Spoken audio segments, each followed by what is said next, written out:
Olá, seja bem-vindo, seja bem-vinda a Hackeando. Nessa série de vídeos eu apresento estratégias e ferramentas de ensino e aprendizagem para você utilizar no desenho da sua aula. Eu sou a Aline Verne, da Hack Learning, e no vídeo de hoje o tema é atenção. O que é atenção? Atenção é o direcionamento da sua consciência, do seu estado de concentração mental para um objeto, né? para uma direção.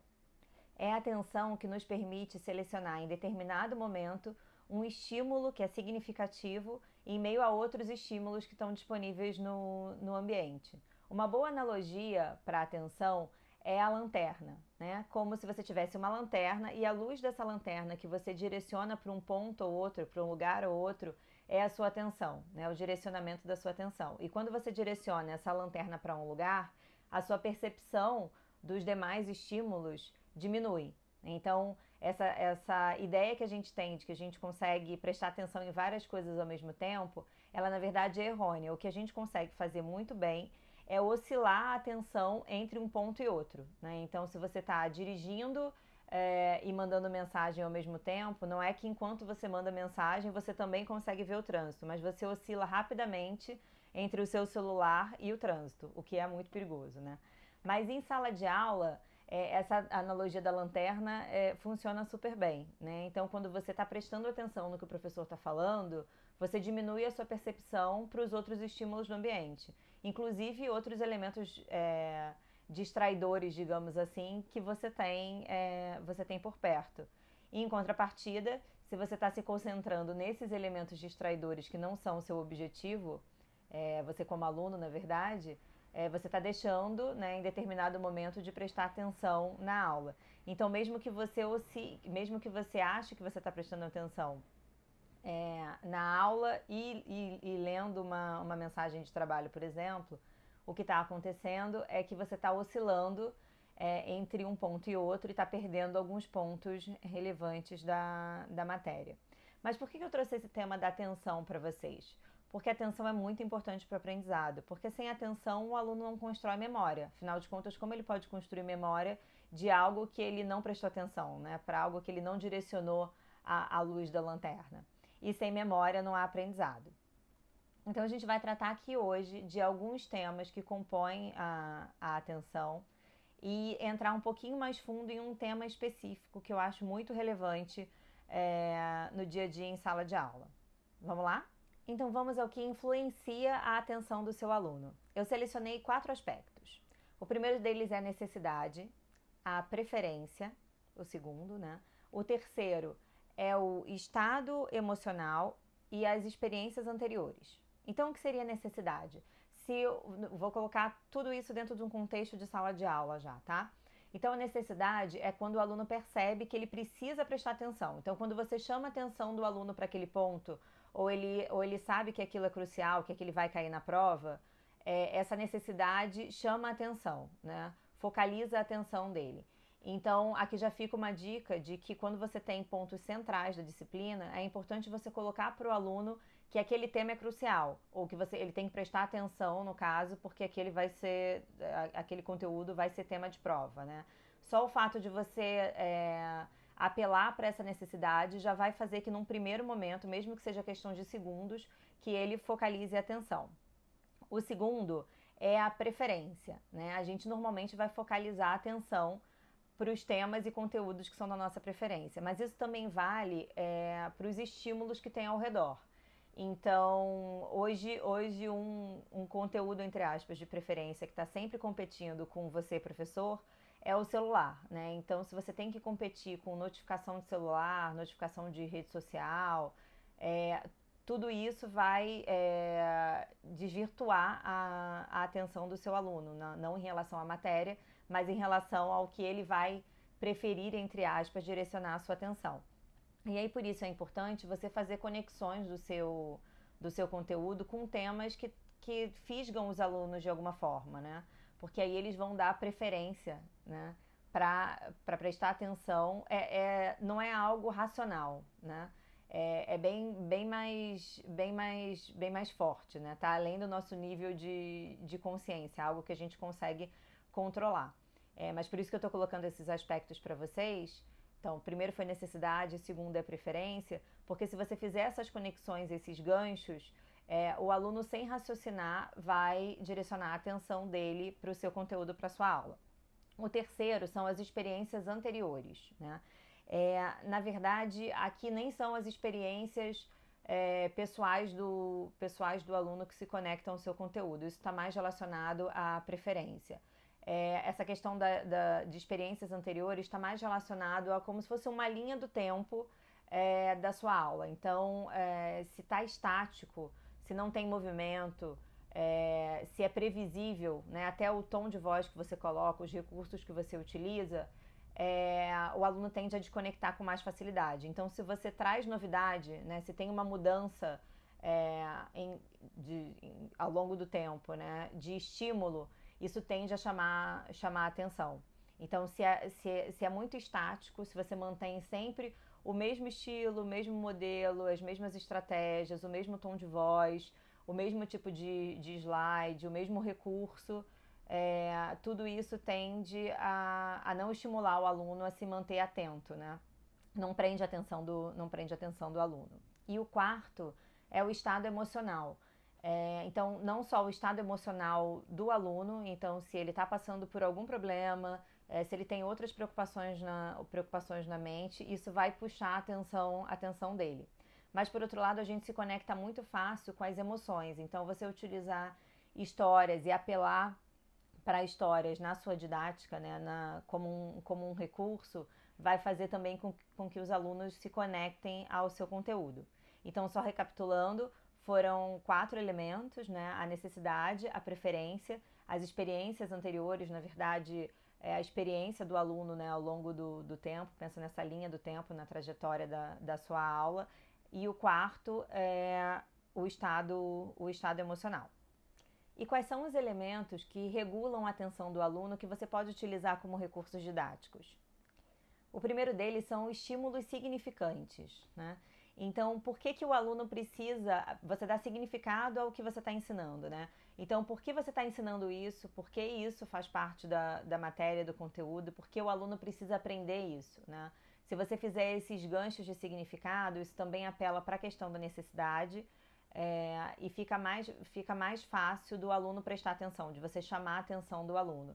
Então, são pequenos detalhes, pequenos insights que você pode inserir no desenho da sua aula, né? Pensando como você vai abordar um tema, tenta trazer essa questão de um estímulo significante, né? Da necessidade, da importância do conteúdo que você está trazendo. O segundo é a vivência do aluno, né?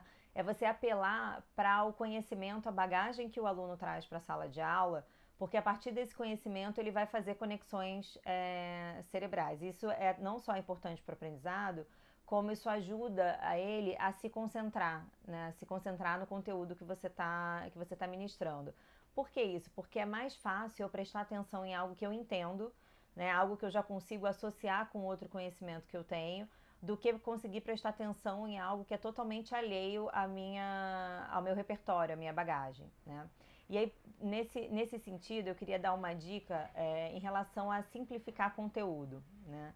No livro Ideias que Colam, um dos aspectos que ele coloca como essenciais para você construir uma ideia que cola, e ele até associa isso também ao professor, né? Ao fato de você ensinar um conteúdo que os alunos que vai ficar preso na mente deles, né? Que ele vai reter, né? Um conhecimento que vai colar na cabeça. Uma das dicas que ele dão, na verdade, um dos aspectos que compõem ideias que colam é a simplicidade da mensagem. Então, às vezes, você tem um conteúdo muito complexo, você tem muita bagagem, muita informação e você quer colocar tudo isso na mensagem. E aí, o ideal seria quando você começa um conteúdo, um tema, você simplificar ao máximo, extrair como se fosse o conceito base desse conteúdo para o aluno. Porque a partir dessa mensagem mais simples, ele vai conseguir se conectar com outros conhecimentos que ele tem, e aí fica mais fácil depois você aprofundar. E o uso de analogia é muito bom para isso. Então, como eu utilizei aqui, por exemplo, a analogia da lanterna, você pode utilizar uma analogia ou um provérbio, por exemplo, para criar conexão com o tema que você vai ensinar. Eu não estou dizendo para você simplificar e nivelar por baixo. Eu digo que apenas para você chamar a atenção do aluno para esse conteúdo, você simplifica num primeiro momento e depois você aprofunda. O outro elemento importante é você flexibilizar recursos e estratégias. Como eu falei antes, se está tudo muito estático, se não tem variação do modelo, variação dos recursos que você está utilizando, fica mais difícil o aluno manter a atenção. Então é bem importante que você migre, né? Inclusive é um outro aspecto aqui, você utilizar curtos períodos de tempo para as atividades. Então você pode flexibilizar e intercalar.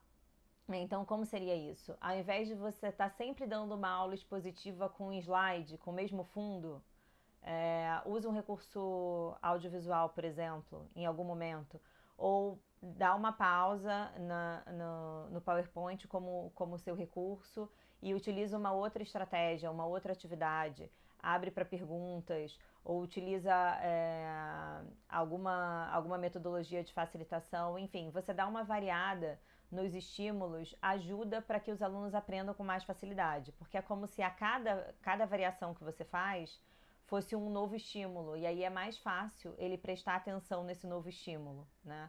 Então, flexibilizar, diversificar, não manter um padrão estático e utilizar curtos períodos. Então, reduz os blocos de conteúdo, né? Então, se você tem um tema que é muito longo, pense em como você pode reduzir em blocos menores para que você possa intercalar, talvez, com perguntas de reflexão, com troca com pares, simplesmente para marcar esses momentos, porque os alunos têm de fato dificuldade, não só os alunos, todos nós temos dificuldade de manter a nossa atenção durante muito tempo.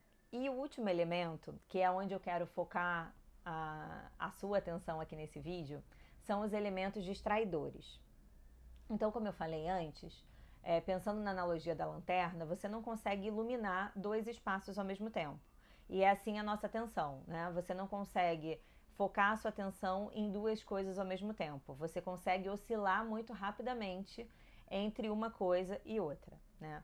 E um dos problemas que a gente tem hoje são esses elementos distraidores. A gente tem os elementos internos, que na verdade são os nossos pensamentos, o vaguear de pensamentos que a gente tem, e por isso o aspecto emocional é importante, né? Porque se eu estou passando por algum problema no trabalho, na minha vida familiar, ou algum tipo de escassez, isso se torna tão importante para mim que eu deixo de prestar atenção, de reagir a outros estímulos. Inclusive, eu vi uma pesquisa que mostra que de 30% a 50% do tempo que a gente passa acordado, a gente não está focando em algo, a gente está vagueando de pensamento, né? Então, a gente está lendo algum texto, assistindo um filme, ou conversando com alguém, ou tendo uma reunião de trabalho, mas no meio do caminho a gente está pensando em outra coisa, né? O que a gente vai fazer para o jantar, ou a discussão que a gente teve com alguém, ou um trabalho que você tem que entregar ali na frente. Então, assim, você já tem esses elementos distraidores internos. E além dos distraidores internos, a gente tem os distraidores externos. E aí eu estou falando principalmente dos dispositivos eletrônicos, mas na verdade muitos estímulos podem ser distraidores no ambiente, né? Mas os dispositivos eletrônicos como celular, notebook e Apple Watch são hoje os maiores responsáveis por essa falta de foco e de atenção que a gente tem. E é tão difícil resistir a esse estímulo digital, né? Principalmente do celular. Vamos focar agora nossa atenção no uso do celular, né? É tão difícil resistir que já tem novos termos responsáveis por essas fobias ou angústias que a gente sente em relação ao celular, né? Então você tem a FOMO, que é na verdade Fear of Missing Out, que é a sensação de que você está perdendo algo importante que está acontecendo porque você está sem acesso ao celular. E tem um novo termo também chamado nomofobia, que foi um termo cunhado na Inglaterra, na verdade. No de no, né, de não, mo de mobile, fobia. Então é a fobia de não ter acesso ao celular. Seja porque você está sem acesso a ele, esqueceu em casa, ou porque acabou a bateria, ou porque você está sem acesso à internet, né? Então é a angústia e o medo que as pessoas sentem de não ter acesso ao telefone. E acredito que vocês já devem ter vivenciado isso, né? Esse meio que desespero momentâneo de, ai meu Deus, cadê meu celular? Perdi meu celular. Ou acabou a bateria, como se você fosse perder alguma coisa.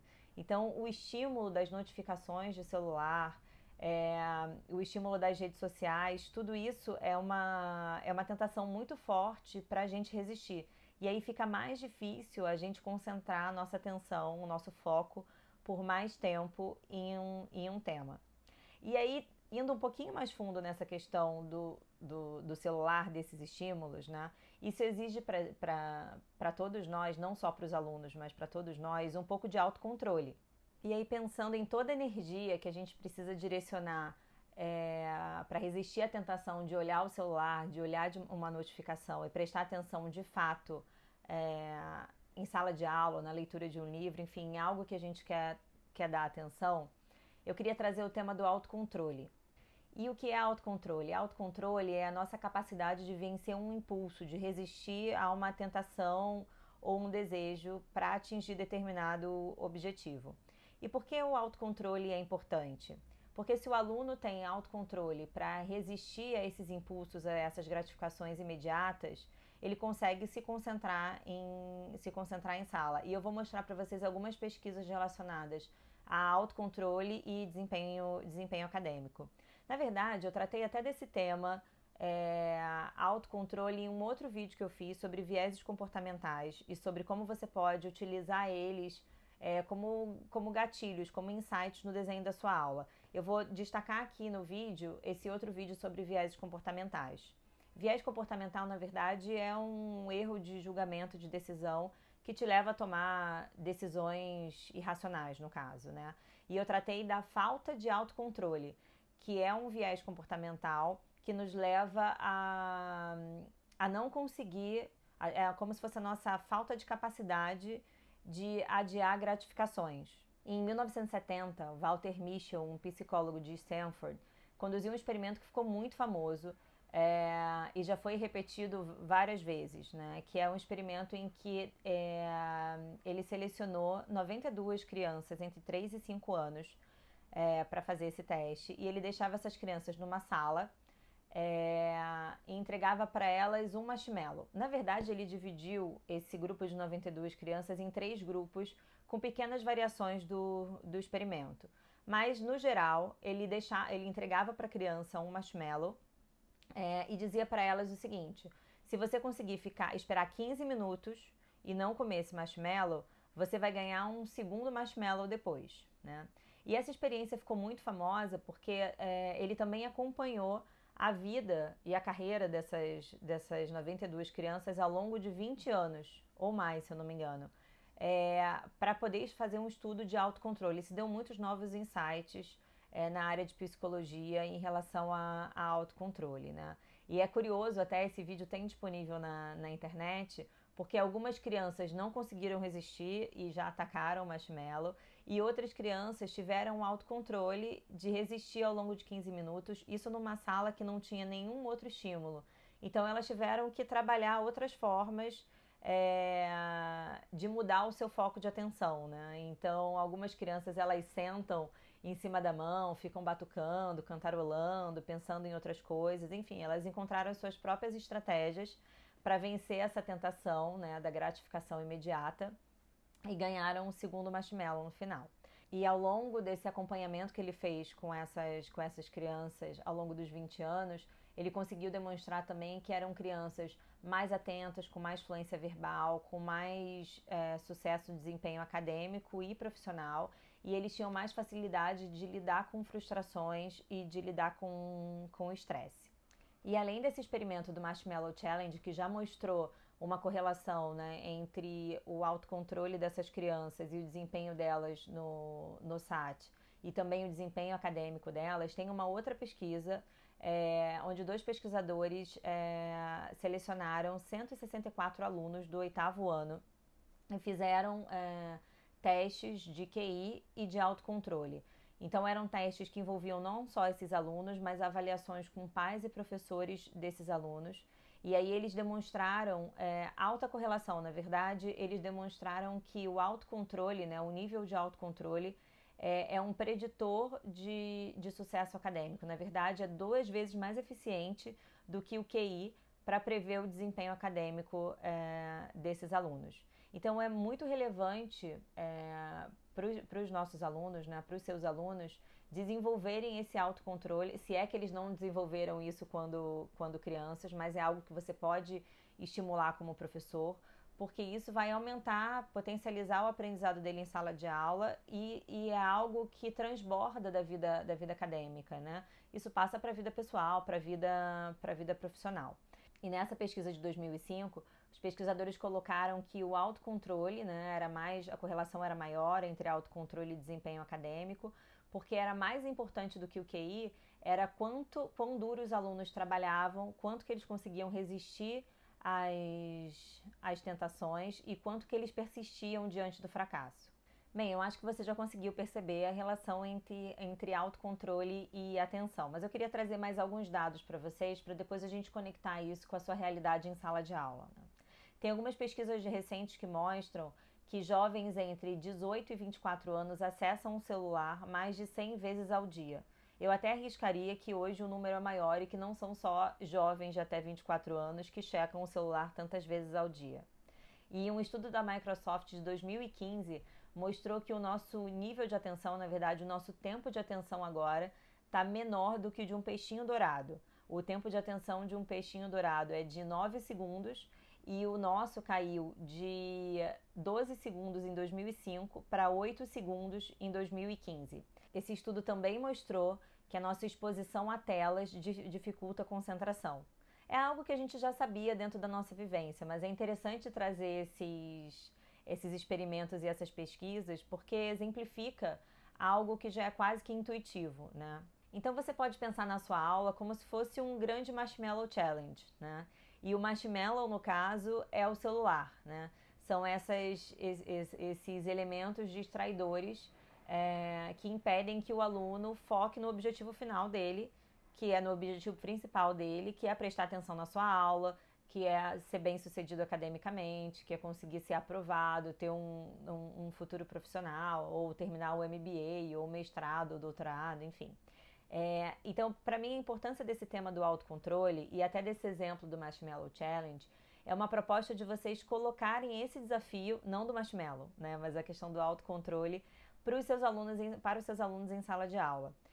Porque muitas vezes a gente sabe que a gente tem dificuldade de resistir a essa tentação do celular e a gente sabe que intuitivamente a gente sabe que é algo que afeta a nossa atenção, mas a gente meio que acha que não, imagina, eu vou dar uma olhadinha no celular, mas eu também estou prestando atenção na aula, né? Como a gente acha que, imagina, eu estou respondendo uma mensagem no celular, mas eu estou dirigindo, eu estou prestando atenção no trânsito. Então, essas questões como é impossível você conseguir focar em 2 coisas ao mesmo tempo, você está oscilando, e quando você está oscilando, você está deixando de prestar atenção em uma coisa, é um ponto muito relevante para chamar a atenção dos seus alunos para a importância de desenvolver esse autocontrole para resistir a essa gratificação de curto prazo, que na verdade é o celular, é acessar a notificação no celular, o e-mail e checar as redes sociais. Então, o que você pode fazer, né, para desenvolver, exercitar esse autocontrole nos seus alunos? Primeiro, eu acho que você tem de fato que conversar sobre o tema, né?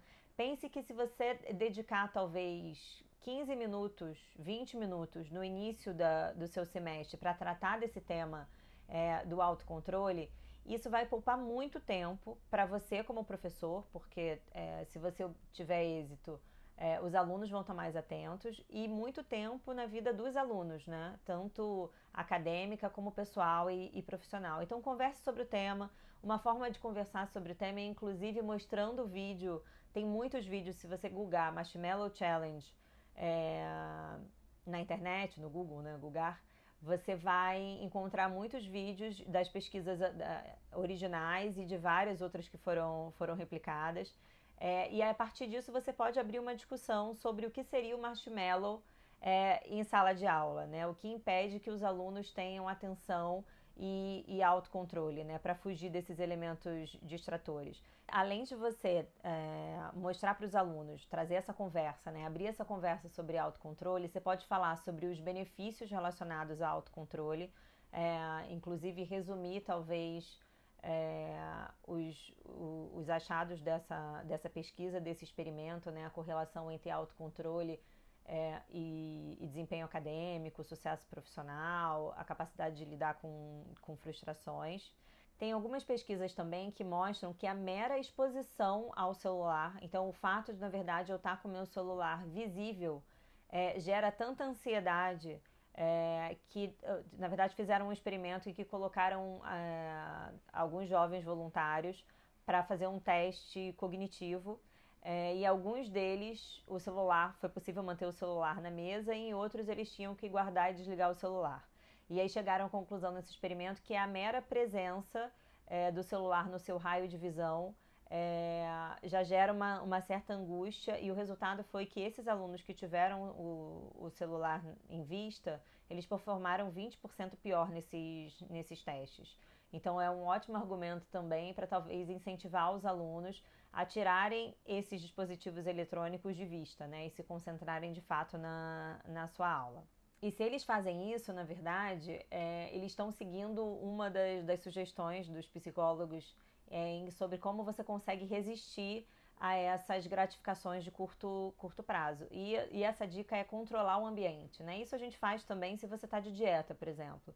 Então, se o seu objetivo é emagrecer e você quer manter o foco na sua dieta, você não vai trazer para o seu ambiente doces, guloseimas, frituras, enfim, porque o esforço que você vai ter que desempenhar, na verdade, para poder resistir a essas tentações é muito grande. Então, o melhor que você tem a fazer é controlar o seu ambiente e deixar à sua disposição só alimentos saudáveis, porque isso facilita a sua decisão. Então, quando o aluno ele consegue controlar o ambiente onde ele estuda, ou em sala de aula, quando o professor consegue controlar esse ambiente, fica muito mais fácil, porque você reduz a distração. Então, é uma dica para os alunos para eles utilizarem em sala de aula e utilizarem também quando estiverem estudando ou precisarem se concentrar em algo importante no trabalho. Há uma notícia que, se você obrigar os seus alunos a desligarem o celular ou guardarem o celular na bolsa, isso vai gerar ansiedade e estresse, que são muito prejudiciais para a aprendizagem, né? Então, se essa não for uma decisão do aluno, se não for um compromisso, um combinado em sala de aula, eles vão sofrer de FOMO ou de nomofobia, e aí não vão conseguir se concentrar na sua aula. Eu encontrei, inclusive, uma sugestão do autor do livro The Distracted Mind, em que ele fala, na verdade não é aplicado ao contexto de educação, né? Mas ele fala que hoje em dia é tão difícil que as pessoas consigam se concentrar, inclusive num jantar, sem acessar o telefone. Então é muito comum você ir num restaurante ou em casa e você tem todos os elementos da família, cada um olhando para o seu celular, e deixa de conviver naquele momento, né? E aí a sugestão que ele dá nesse caso é que você estipule, por exemplo, antes... Vou dar a sugestão que ele deu, gente, foi para fazer isso dentro do seu ambiente familiar, né? Ou num restaurante, enfim, um acordo para você fazer com seus familiares, para você ir aumentando esse seu tempo sem se expor ao celular, né? Na verdade, reduzir o seu tempo de exposição ao celular, para que as pessoas não tenham essa ansiedade, esse estresse de que estão proibidos de usar o celular. Então, a sugestão dele é o seguinte: definir 1 ou 2 minutos antes do início do jantar, para que todo mundo possa checar o celular, ver se tem alguma coisa urgente, e depois se concentra, define, por exemplo, que serão 15, 20 minutos em que ninguém vai acessar o celular, e aí depois desses 15, 20 minutos, todo mundo pode dar uma checadinha de novo, e aí todo mundo fica mais tranquilo, não fica ansioso, sabe que não está perdendo nada, e depois define mais um período, né? E a ideia dele é que você vá aumentando esse tempo até que as pessoas consigam ficar mais tempo sem acessar o celular. Eu não sei se isso se aplica muito bem em sala de aula, depende da quantidade de alunos que você tem na turma, da relação que você tem com seus alunos. Inclusive, pode ser até que você seja professor de mestrado, de pós-graduação, e por um milagre você tem alunos que não chequem celular em sala de aula. Então, esse não seria o seu problema. Mas eu acho que, se você conversar sobre o tema do autocontrole, sobre os riscos, na verdade, sobre como é nocivo para a atenção e para o autocontrole a exposição ao celular, as notificações, enfim, talvez você consiga que os próprios alunos estabeleçam um acordo sobre o que pode ser feito para que eles consigam se concentrar. Talvez uma opção seja ficar 20, 30 minutos sem acessar o celular e depois uma pausa de 2 minutos onde eles podem checar, ver se tem alguma coisa de trabalho, de família, e depois volta para um período de concentração de 30 minutos. Bem, é isso. Espero que você tenha gostado desse tema. Se você tiver alguma sugestão de como aplicar, de como discutir autocontrole com seus alunos em sala de aula, deixa aqui os seus comentários. Se tiver alguma dúvida, pode deixar aqui também que eu respondo. E se você gostou desse vídeo, curta o vídeo e assina o canal para você ser notificado dos próximos vídeos. Até lá!